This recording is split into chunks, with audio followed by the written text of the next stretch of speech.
আড়াই 2টার সময় দেখুন আজির আপি এখন এ ফান কই তোর ফান কই তোর ফান কই দেখুন সেই ধরে মারে তারা 2টার সময় ফান খাইতে প্রস্তুত করাইছে দাদা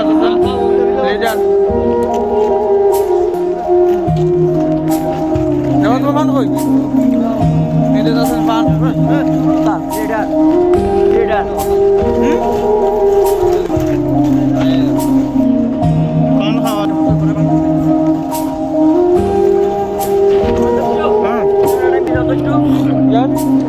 ভাই 10টা মাস পরে তো পারবো কি কমান পরে তোমার কমান পরে মান খাইছেন কি কমান পরে মান খাইছেন এই জন্য পান খাওয়া লাগছিলাম এখন